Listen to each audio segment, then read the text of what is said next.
جس نے میرا نام سنا اور مجھ پہ درود نہ پڑھا اس نے مجھ پہ ظلم کیا۔ ظاہر سی بات ہے، ہم میں سے کوئی یہ نہیں چاہتا کہ وہ اپنے آقا مولا صلی اللہ تعالیٰ علیہ وسلم کے حوالے سے اس کا تصور بھی کرے، تو لہٰذا جب بھی نام نامی اسم گرامی سماعت کریں تو ضرور درود شریف پڑھا کریں تاکہ ہمارا شمار جفاکاروں میں نہ ہو۔ آج یہ ماہ ذوالقعدہ کا پہلا جمعۃ المبارک ہے، اور یہ ان مہینوں میں سے ایک ہے کہ جن کو حرمت والے مہینے کہا جاتا ہے۔ جس طرح اللہ سبحانہ و تعالیٰ نے اپنے کلام مجید میں بھی ارشاد فرمایا ہے کہ مہینوں کی تعداد جو ہے وہ 12 ہے، اور ان میں سے 4 جو ہیں وہ حرمت والے ہیں، یعنی 4 مہینوں کا زیادہ احترام ہے۔ ان 4 مہینوں میں سے ایک مہینہ یہ ہے جو ابھی شروع ہوا ہے، جس کا یہ پہلا جمعۃ المبارک، اور آج اس کی 3 تاریخ ہے۔ اس کے بعد جو ذوالحجہ ہے وہ بھی حرمت والا ہے، محرم الحرام ہے وہ بھی حرمت والا ہے، اور چوتھا مہینہ رجب المرجب کا ہے۔ آج کی اس مختصر سی نشست میں آپ حضرات سے گفتگو کرنے کے لیے میں نے قرآن مجید فرقان حمید برہان رشید کی 2 آیات مبارکہ کے ابتدائی حصے کو آپ حضرات کے سامنے تلاوت کیا ہے، اور ہمارا آج کا جو موضوع گفتگو ہے وہ معیشت کی تنگی کے اسباب، کہ کیوں ہم پہ دن بدن معیشت تنگ ہوتی جا رہی ہے، معاشی طور پہ ہم تنزلی کی طرف جا رہے ہیں، اور من حیث القوم اس وقت جو ہماری حالت ہے وہ ناقابل بیان ہے، اور تسلسل کے ساتھ تنزل کی طرف ہم لوگ جا رہے ہیں۔ بالخصوص جو ہماری معیشت ہے وہ تنزلی کا، مسلسل تنزلی کا شکار ہے۔ اس کی وجوہات کیا ہے؟ کیوں ایسا ہو رہا ہے کہ دن بدن بجائے اس کے کہ ہماری معیشت اوپر جائے، ہم ترقی کریں، ہمارے لیے روزی کے دروازے مزید کھلیں، یہ کھلنے کے بجائے بند ہوتے جا رہے ہیں۔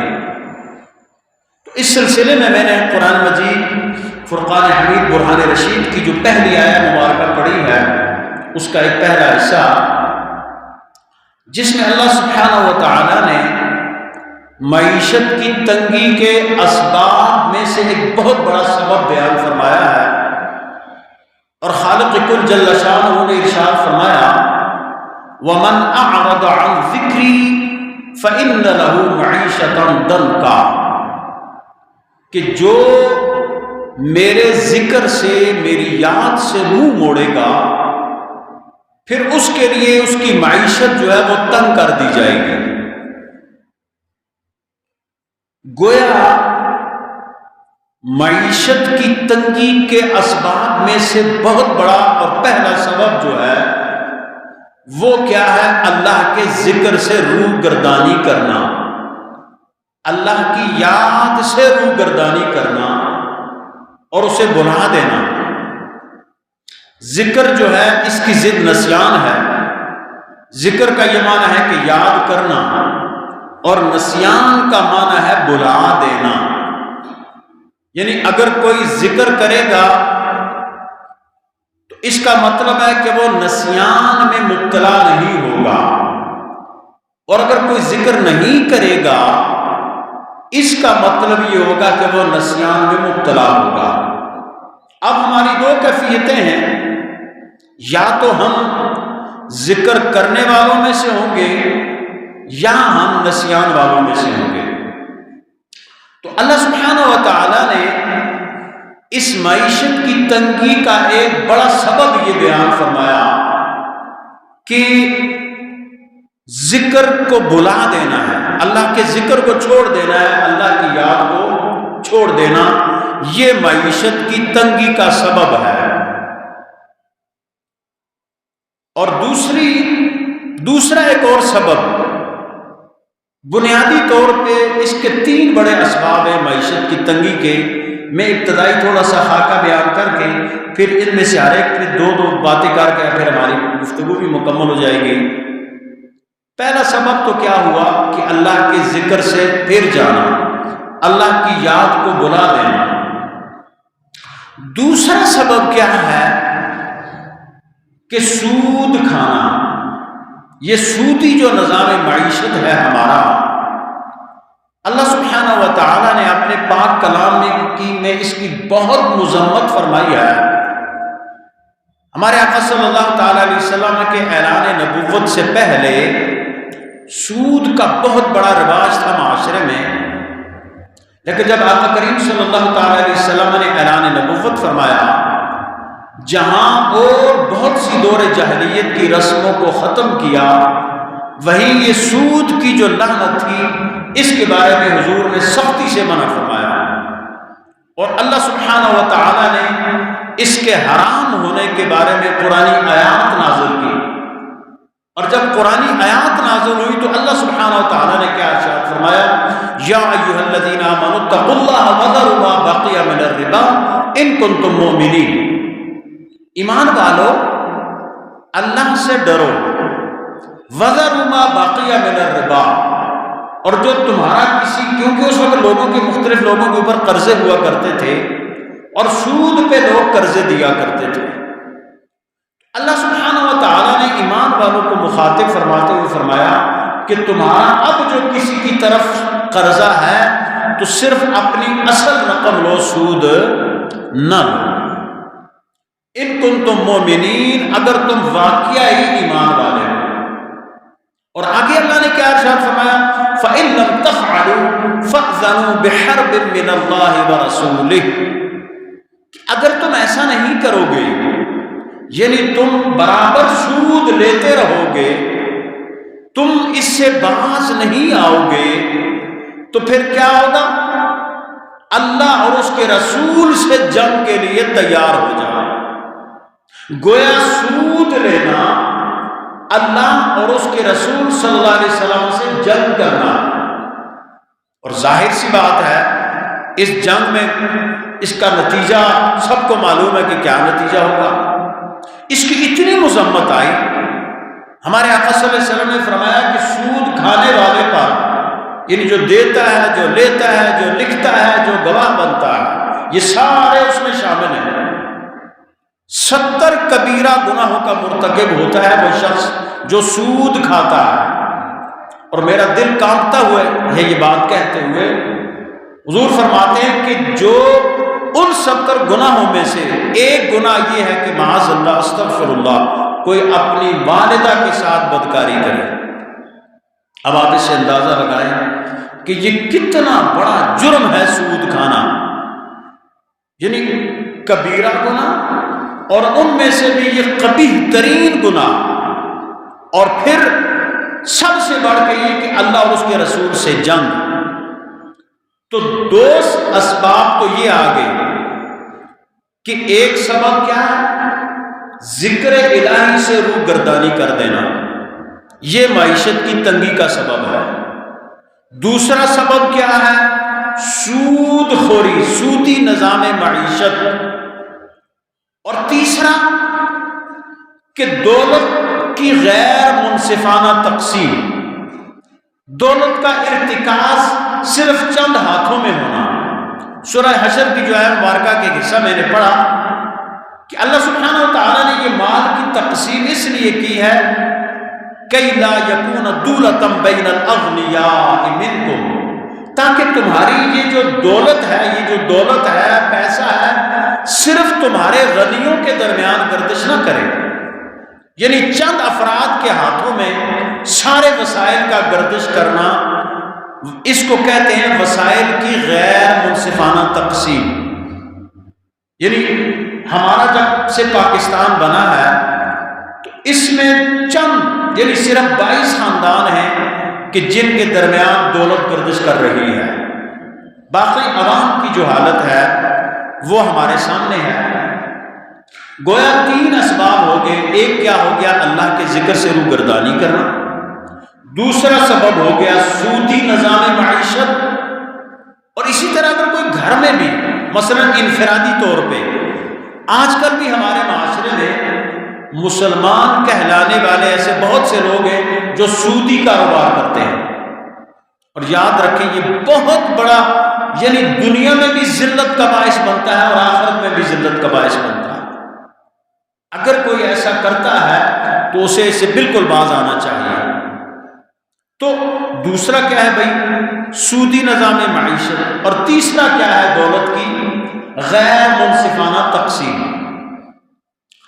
اب ہم پہلے سبب کی طرف آتے ہیں مثلا ذکر. من اعرض عن ذکری، اللہ نے ارشاد فرمایا کہ جو میرے ذکر سے اعراض کرے گا، میرے ذکر سے منہ موڑ لے گا، تو اس کے لیے کیا ہوگا؟ معیشت تنگ ہو جائے گی. اب ذکر کیا ہے؟ ذکر صرف یہ نہیں ہے کہ انسان کہیں پہ چند لمحوں کے لیے جیسے لوگ بیٹھ جاتے ہیں، ایک حلقہ ہوتا ہے اور بیٹھ کر ذکر الہی کرتے ہیں. وہ ذکر کی قسموں میں سے ایک قسم ہے، ذکر کی اقسام میں سے ایک قسم ہے کہ چند لوگ یا کوئی ایک آدمی کہیں بیٹھ جائے اور اپنے رب کو یاد کرتا رہے. یہ ذکر جو ہے یہ ذکر کی ایک قسم ہے، جبکہ ذکر ایک وسیع المعنی لفظ ہے. ذکر میں ہر وہ شے شامل ہے کہ جس میں اللہ سبحانہ و تعالی کا خوف، خشیت الہی، تقوی اور رسول اللہ صلی اللہ تعالی علیہ وسلم کی محبت اور آپ کی اتباع شامل ہو، ہر وہ کام ذکر ہے. مثلا میں آپ کو مثال دوں، ایک شخص ہے عام مزدور، وہ مزدوری کرتا ہے، محنت کرتا ہے. آپ اس کو دہاڑی پہ اپنے ہاں ایک کام دے دیتے ہیں کہ بھیا اس دن آپ نے یہ کام کرنا ہے اور میں آپ کو دہاڑی کے اتنے پیسے دوں گا. اب وہ مزدور آپ اس کے سر پہ کھڑے ہیں تب تو وہ کام کرے، لیکن اگر اس کے سر پہ کوئی کھڑا نہ ہو، نگرانی کرنے والا نہ ہو، تو پھر وہ مطلب اس اسپیڈ سے، اس رفتار سے کام نہ کرے. خیر آپ تو اس طرح کریں، آپ تو لوگ ٹھیکے اور پیمائش اور اس طرح کی چیزیں، لیکن میں ایک بات کر رہا ہوں کہ ایک مزدور ہے، اس کا ذکر کیا ہے؟ اس کا ذکر یہ ہے کہ اس کی کوئی نگرانی کرنے والا نہ ہو، پھر بھی وہ اپنا کام دیانتداری کے ساتھ کرے. یعنی وہ ادھر ادھر نہ دیکھے کہ مجھے کوئی دیکھ رہا ہو تو میں کام اسپیڈ سے کروں، نہیں، وہ اس وجہ سے اپنا کام دیانتداری کے ساتھ کرے کہ کیونکہ میں نے اس شخص کے ساتھ یہ طے کیا ہے کہ میں نے 8 گھنٹے دیانتداری کے ساتھ اس کا کام کرنا ہے اور شام کو مجھے اس کی اجرت دے گا. یعنی مزدور کا ذکر کیا ہوا؟ بغیر کسی نگران کے وہ اپنا کام سر انجام دے. ایک دکاندار اور تاجر کا ذکر کیا ہے؟ تاجر اور دکاندار کا ذکر یہ ہے کہ وہ جب چیز فروخت کرے تو اپنا جو اس کا گاہک ہے، اس کا کسٹمر ہے، اس کی مجبوری سے ناجائز فائدہ نہ اٹھائے، وہ اس کے ساتھ ناجائز منافع خوری نہ کرے. وہ یہ نہ کہے کہ بھائی چونکہ اس شخص کو کچھ پتہ ہی نہیں ہے اس چیز کی کوالٹی کے بارے میں، اس چیز کی قیمت کے بارے میں، لہذا میں رج کے اس سے پیسے وصول کروں. اگر وہ ایسا کرے گا تو گویا وہ ذکر کرنے والا نہیں ہوگا. لیکن اگر کوئی تاجر کا ذکر کیا ہے؟ تاجر کا ذکر یہ ہے کہ وہ اپنے گاہک کے ساتھ معاملہ کرتے وقت خشیت الہی کو مد نظر رکھے. اس کا جو جائز منافع بنتا ہے، اس کی جو جائز مزدوری بنتی ہے، وہ اپنے کسٹمر سے وہ لے اور چیز اس پہ فروخت کر دے، اور یہ تصور رکھے کہ میرے آقا صلی اللہ علیہ وسلم کا فرمان ہے کہ جو سچا اور دیانتدار تاجر ہوگا وہ قیامت کے دن انبیاء میں سے اٹھایا جائے گا، جو دیانتداری کے ساتھ تجارت کرے گا۔ اس فرمان کو سامنے رکھے، اللہ کی خشیت کو سامنے رکھے اور اپنے گاہک کے ساتھ احسان والا معاملہ کرے، یہ ایک تاجر کا ذکر ہے۔ کوئی آفس میں بندہ بیٹھا ہے، کام کر رہا ہے، اس کا ذکر کیا ہے؟ اس کے لیے پھر یہ کیمرے لگانے کی ضرورت نہ پڑے، اس کے لیے بائیو میٹرک سسٹم نصب کرنے کی ضرورت نہ پڑے۔ اس کے آفس کا ٹائم اگر 8 بجے ہے تو اسے ٹھیک 8 بجے اپنی چیئر پہ ہونا چاہیے، وہ ٹھیک 8 بجے اپنی کرسی پہ ہو، اور چھٹی کا ٹائم اگر 3 بجے ہے تو وہ 3 بجے سے 1 منٹ پہلے بھی وہاں سے نہ اٹھے۔ یہ اس کا ذکر ہے۔ کیوں؟ وہ کہے بھائی میرا ایک معاہدہ ہے، اور یہ خاص کر جو سرکاری ملازمین ہیں ان کے لیے بہت بڑی خطرے کی گھٹی ہے۔ خوش تو وہ بہت ہوتے ہیں کہ ہمیں گورنمنٹ جاب مل گئی ہے، لیکن اگر آپ کو گورنمنٹ جاب ملی ہے اور آپ اس میں بددیانتی کرتے ہیں، آپ اپنے آفس کو پورا ٹائم نہیں دیتے، آپ بغیر استحقاق کے چھٹیاں کرتے ہیں، حتیٰ کہ اگر آپ روزانہ کی بنیاد پہ یا دن میں سے صرف 10 منٹ بھی اپنی ڈیوٹی میں کوتاہی کرتے ہیں، دفتر سے چلے جاتے ہیں، تو وہ جو 10 منٹ کے پیسے ہوتے ہیں وہ آپ کے اوپر حرام ہیں۔ تاجر کا ذکر یہ ہے، اس کا جو آفس میں کام کرنے والا بندہ ہے، چاہے نائب قاصد ہو یا کوئی چیف سیکرٹری تک ہو، اس کا کام یہ ہے کہ وہ اپنے آفس ٹائم کی پابندی کرے اور اس ٹائم پہ وہ کوئی اور کام انجام نہ دے۔ ہاں جو اس کا حق بنتا ہے چھٹیوں کا، باقی جو اس کی مراعات ہیں وہ اس کا حق ہے۔ علی ھذا القیاس، یعنی علماء میں سے آپ یہ لیں، ہم اپنے آپ کو بھی، ہم بھی آپ لوگوں میں شامل ہیں، ہمارا آپ لوگوں سے ایک معاہدہ ہوتا ہے کہ بھئی ہم نے آپ کے ہاں یہ ڈیوٹی کرنی ہے۔ آپ اپنے امام کے ساتھ، اپنے خطیب کے ساتھ ایک معاہدہ کرتے ہیں کہ جناب آپ نے یہ کام سر انجام دینے ہیں، تو ہم آپ کی خدمت میں یہ اعزازیہ پیش کریں گے، چاہے وہ کم ہو چاہے وہ زیادہ ہو، جو بھی ہو۔ اب ایک عالم نے اس پہ ہاں کر لی ہے، اب اگر اس میں سے وہ کوتاہی کرے گا، اس میں وہ کوئی ڈنڈی مارے گا، تو جتنے وقت کی کوتاہی کرے گا اتنے وقت کا اعزازیہ اس کے لیے بھی حرام ہے۔ اس کا ذکر یہ ہے کہ وہ اپنی اس ڈیوٹی کو پورے طریقے سے ادا کرے، چاہے کوئی آئے کوئی نہ آئے، کوئی جو بھی ہو، اس نے اپنا کام پورا کرنا ہے۔ علی ھذا القیاس، یعنی یہ ساری چیزیں میں نے اس لیے کہی کہ ہم لوگ ذکر سے ایک مخصوص حالت مراد لیتے ہیں، جبکہ ہماری زندگی کا ہر لمحہ ذکر الہی میں بسر ہو سکتا ہے، کہ ہم اپنے سارے امور کو سر انجام دیتے وقت اپنے رب کی خشیت کو ملحوظ رکھیں، ہم اس تصور کو ملحوظ رکھیں کہ ہم جو بھی کریں گے ہمارا خالق اور مالک اسے دیکھ رہا ہے، ہمارے خالق اور مالک پہ وہ مخفی اور چھپا ہوا نہیں ہے۔ تو یہ کیا ہو گیا؟ ہمارا ذکر ہو گیا۔ باقی جو ذکر کی اقسام ہیں، بہت سی اقسام ہیں، زبان کا ذکر ہے، قلب کا ذکر ہے، اعضاء اور جوارح کا ذکر ہے۔ انسان کے جسم کے اندر 10 مقامات ایسے ہیں۔ صوفیاء مجددیہ نقشبندیہ رحمہم اللہ نے لکھا ہے 10 مقامات ایسے ہیں ابتدائی طور پہ کہ جب انسان ان 10 مقامات سے ذکر کرتا ہے، اس کے بعد جب وہ 10 مقامات مکمل ہوتے ہیں پھر اس کا پورا جسم، اس کا ایک ایک بال جو ہے وہ اللہ کا ذکر کرنے لگتا ہے۔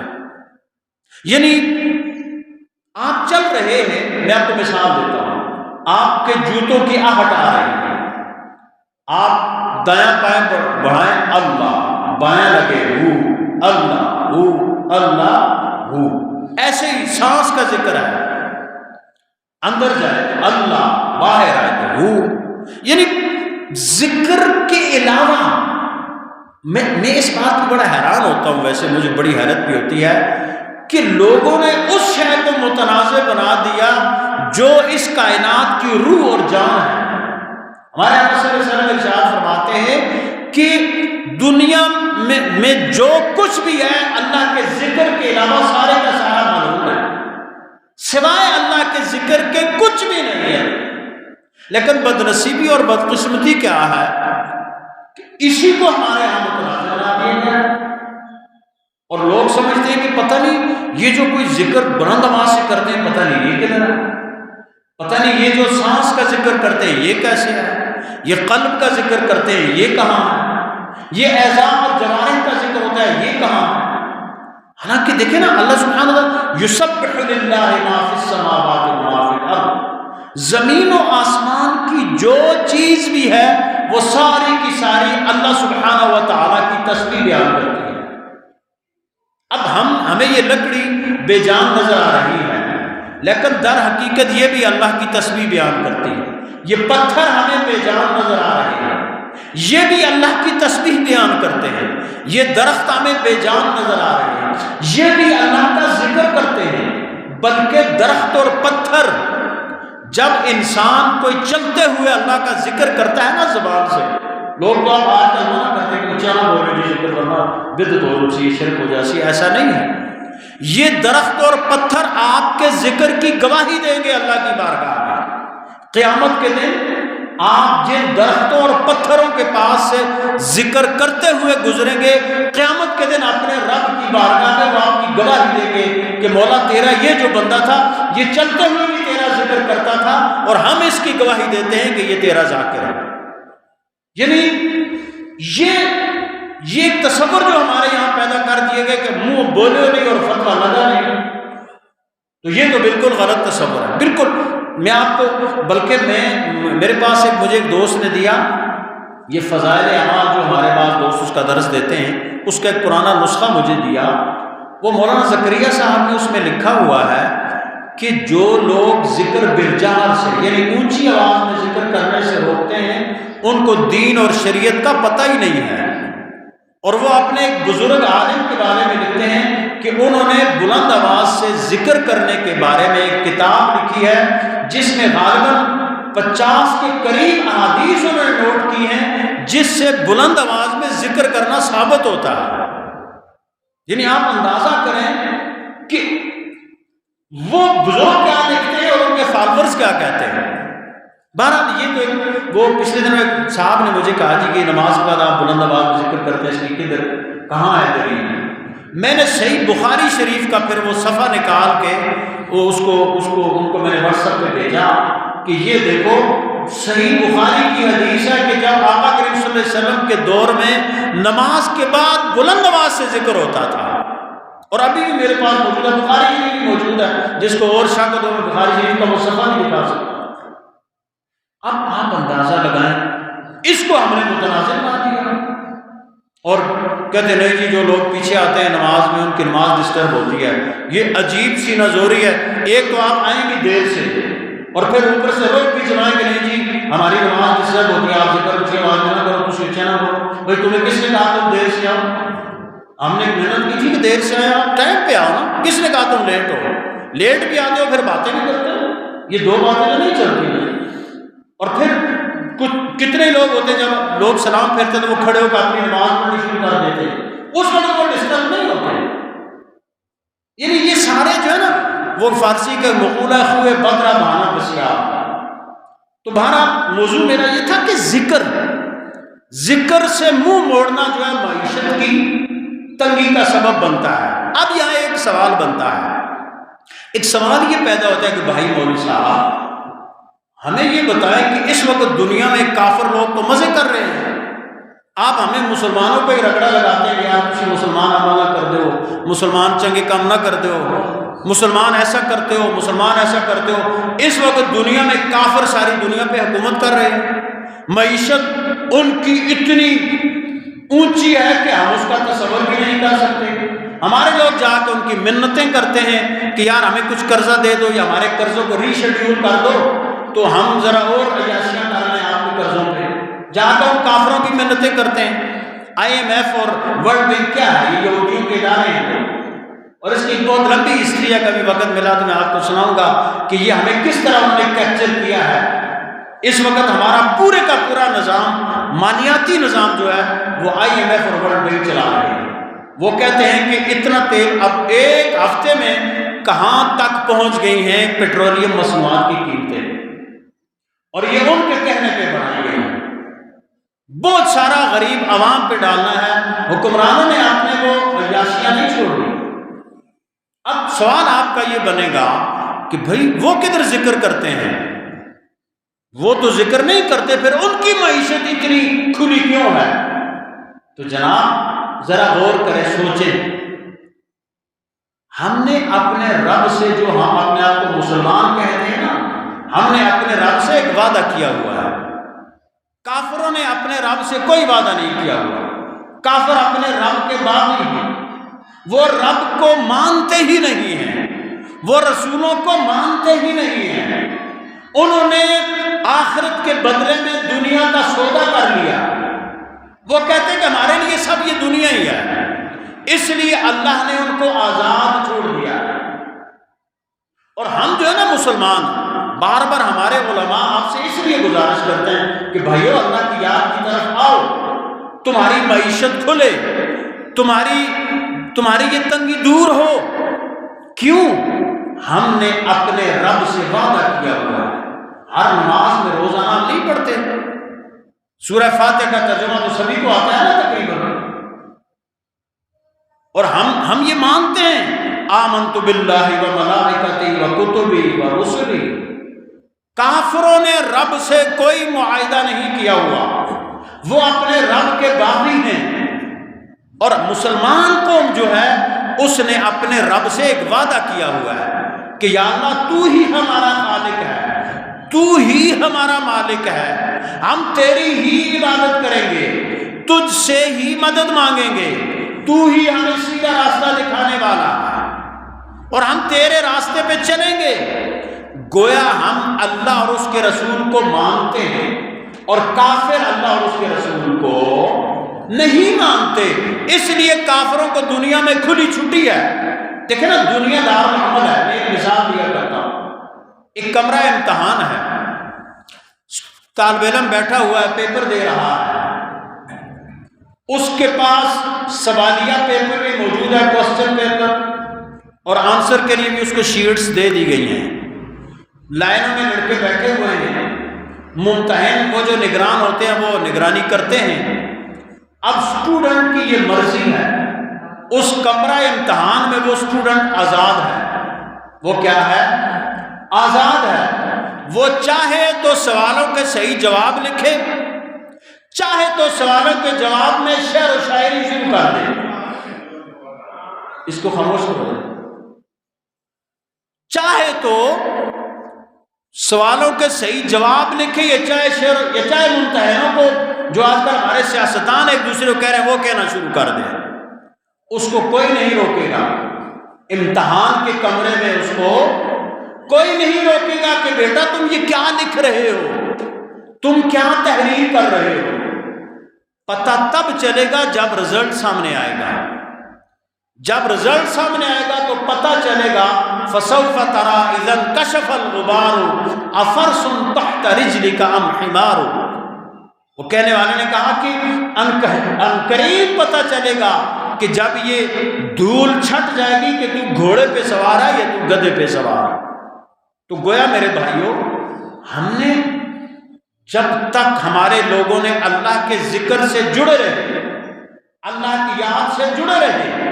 میں کل بھی ادھر درس میں کہہ رہا تھا کہ یہ نت نئے فرقوں کی طرف نہ بھاگا کرو، جو یہ سمجھتا ہے کہ میرے ماں باپ یا میرے آبا و اجداد حق پہ نہیں تھے، وہ بے شک دوسری طرف جائے۔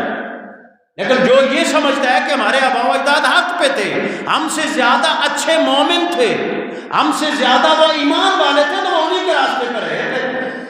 جو بھی نیا آئے گا آپ اس کے ساتھ ہو جائیں گے، یہی صحیح ہے یہی صحیح ہے، پھر کل جاتے جاتے جاتے اسٹیپ بائی اسٹیپ آگے پھر جا کے پھر قادیان اور پتہ نہیں کہاں جا کے بات ختم ہوتی ہے۔ اس لیے ہم نے اپنے اللہ سے جو وعدہ کیا ہے کہ یا اللہ ہم تیری ہی عبادت کریں گے، تجھ ہی سے مدد مانگیں گے، ہم کسی اور کو نہیں پوجیں گے تیرے علاوہ، تیرا ہی ذکر کریں گے، تو ہم نے پابندی کرنی ہے۔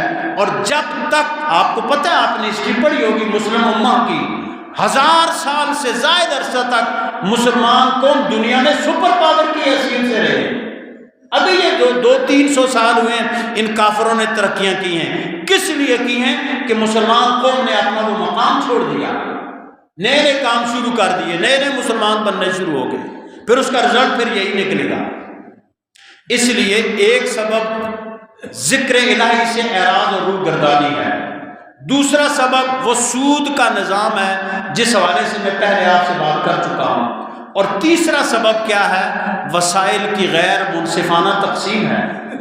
اس وقت آپ دیکھیں، میں آپ کو ایک چھوٹی سی مثال دے کر 2-4 منٹ میں بات ختم کرتا ہوں کہ ایک عام غریب آدمی، مثلا میں کل ہاسپٹل میں گیا، اسپتال میں گیا، میں نے وہاں دیکھا ایک بابا جی تھے، کانپ رہے تھے ان کے ہاتھ، ان کے پاس پیسہ کچھ نہیں، صرف 10 روپے کے لیے 10 روپے کی جو پرچی دیتے ہیں CMH والے، اس پرچی کے لیے بابا جی اتنے ہیلے اور منتیں ان کی کر رہے تھے کہ مجھے ترس آیا کہ یا اللہ اس ملک کا نظام کیسے چل رہا ہے۔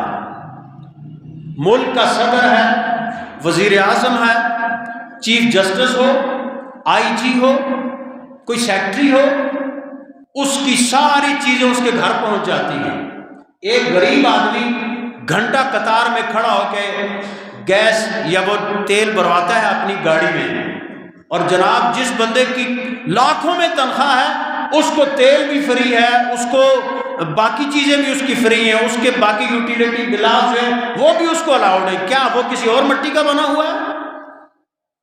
یاد رکھیں یہ سب سے بڑا جو جرم ہے جو ہماری اشرافیہ، ہماری حکومتیں، ہمارے ادارے اس وقت کر رہے ہیں۔ بھئی سیدنا صدیق اکبر رضی اللہ تعالیٰ نے کیا فرمایا تھا؟ انہوں نے فرمایا تھا کہ تم میری اتنی تنخواہ مقرر کرو جتنی ایک مزدور کی ہے، میں دیکھوں گا کہ اگر اس تنخواہ میں میرا چولہا نہ چلا تو میں مزدور کی اجرت بڑھا دوں گا۔ اب کون آج کل حکمران کوئی سیدنا صدیق اکبر رضی اللہ تعالیٰ عنہ کے جوتوں کی خاک کو بھی نہیں پہنچ سکتا۔ اس وقت آپ میں سے بہت سو کو پتا ہوگا یہ جو ہمارا اسٹیٹ بینک ہے، جو اس وقت IMF اور ان لوگوں کے پاس گروی رکھا گیا ہے، اس کے گورنر کی جو سیلری ہے بیسک پہ وہ بھی کروڑوں میں ہے، لاکھوں میں نہیں ہے، کروڑوں میں ہے بھیا۔ اس کو کیا تکلیف ہے کہ کوئی عوام مر رہے ہیں یا عوام پہ قیامت گر رہی ہے؟ ملک کا وزیر اعظم، ملک کے صدر، ملک، ہمیں یاد ہے میں اسکول میں ہوتا تھا یہاں ہمارے کشمیر میں، اللہ تعالیٰ غریب کی رحمت فرمائے، بریگیڈیئر حیات صاحب یہاں صدر ہوا کرتے تھے، آپ میں سے کچھ لوگوں کو یاد ہوگا ان کا دور۔ ایک وہ صدر تھے، 2 ان کے مشیر تھے، پورا حکومتی نظام اتنا بہترین چلتا تھا کہ جس کا تصور بھی نہیں ہے۔ آج جناب ہمارے صدر بھی ہیں، وزیر اعظم بھی ہیں، ممبران اسمبلی بھی ہیں، وزیر بھی ہیں، مشیر بھی ہیں، وسائل سارے تو وہ کھا جاتے ہیں، عوام بیچارے کیا کریں؟ ایک غریب آدمی کو علاج معالجے کی سہولت نہیں میسر، ایک غریب آدمی ایک ٹیبلٹ نہیں خرید سکتا، اور ملک کے حکمران کے پاس ڈاکٹر اور پوری کٹ سمیت پہنچ جاتا ہے۔ یہ جو نظام ہے یہ لوگوں کو بغاوت پہ اکساتا ہے اور یہ دین کے خلاف ہے۔ یاد رکھیں ہماری باتوں کو یقیناً ہمارے دوست نوٹ کرتے ہیں اور وہ ایک مخصوص جگہ پہ پہنچتی بھی ہیں، تو میں یہ کہتا ہوں خدا ڈریں اس وقت سے کہ جب وہاں پھر وہ سری لنکا والے حالات پیدا ہو جائیں، پھر لوگوں کے ہاتھ حکمرانوں کے گریبانوں تک آ جائیں۔ اس سے پہلے ہی حکمرانوں کو ہوش کرنا چاہیے، اپنے عیاشیوں کو ختم کریں، اپنے معیار زندگی کو نیچے لائیں۔ وہی ہوتے ہیں نا آپ روڈوں پہ رکھتے ہیں، وہ میں صدام حسین کی کہانی پڑھ رہا تھا کتاب، ایک وقت وہ تھا کہ اس کے 20 محلات تھے اور ہر محل میں 3 وقت کا کھانا پکا کرتا تھا، چاہے کوئی کھانے والا ہو نہ ہو۔ کپڑے ان کے کہیں اور سے دھل کے آیا کرتے تھے، کہیں اور سے لندن کا مخصوص ٹیلر تھا وہ سیتا تھا۔ ایک وقت وہ تھا وہی صدام غار میں سے نکالا گیا تو اس کی کیا حالت تھی؟ یہ ایک مثال دیتا ہوں، یہ جتنے بھی ہمارے حکمران ہیں مٹی کے بنے ہوئے کوئی خصوصی میٹیریل نہیں لگایا گیا تمہارے بنانے کے لیے کہ تم لوگوں سے تمہارا مقام زیادہ بلند ہے۔ جوتیاں چٹکاتے پھرتے ہیں آپ روڈوں پہ، اور ہم لوگ خود جب ووٹ دے کے ان کو اپنے سروں پہ مسلط کرتے ہیں پھر وہ ہمارا ہی خون چوستے ہیں، اور ہم بڑی خوشی سے چسواتے ہیں۔ کسی کو کچھ کہیں، اوہ ہو میرے لیڈر کو تو یہ کچھ کہہ دیا گیا۔ تو میرے بھائیوں اور دوستوں، ہمارا وقت مکمل ہو گیا۔ میں نے یہ چیزیں اس لیے کی کہ ہماری معیشت دن بدن جو تنگ ہو رہی ہے، اس کی یہی 3 بڑی وجوہات ہیں: اللہ کے ذکر سے روگردانی، سودی نظام معیشت، اور وسائل کی غیر منصفانہ تقسیم۔ تو ہم سب کو بحیثیت افراد ان لعنتوں کو ختم کرنے کے لیے بلا تفریق سیاسی، مذہبی، مسلکی وابستگی کے جب تک ہر بندہ کردار ادا نہیں کرے گا اس وقت تک اس شیطانی نظام سے ہمیں نجات نہیں مل سکتی۔ اگر ہم چاہتے ہیں کہ اس نظام سے نجات پائیں، اور وہی ہو کہ جس طرح حضرت فاروق اعظم نے فرمایا تھا کہ اگر کوئی دریائے نیل کے کنارے پہ کتا بھی بھوک سے مر جائے گا تو جواب دے فاروق اعظم ہو۔ وہ نظام ہمیں تب ملے گا جب ہم خود جاگیں گے، جب ہم خود بیدار ہوں گے۔ اگر ہم خود ہی اپنی جڑوں کو کاٹنا شروع کر دیں گے تو پھر بات نہیں بنے گی، اور اس کی ابتدا ہم نے اپنے گھر سے کرنی ہے۔ ہم نے پہلے اپنے گھر کی معیشت کے نظام کو ٹھیک کرنا ہے، اللہ کے ذکر سے وابستہ ہونا ہے۔ اگر کوئی سود کا کاروبار کرتا ہے اس کو چھوڑنا ہے، اگر کوئی اپنے بچوں میں تفاوت کرتا ہے اس کو ختم کرنا ہے، پھر آہستہ آہستہ آہستہ جا کے، کیونکہ معاشرہ جو ہے بھائیوں وہ افراد سے ہی بنتا ہے، اور جب افراد درست ہوں گے تو معاشرہ بھی درست ہوگا۔ اللہ سبحانہ و تعالیٰ سے دعا ہے کہ وہ ہمیں عمل کی توفیق عطا فرمائے۔ وما توفیقی الا باللہ۔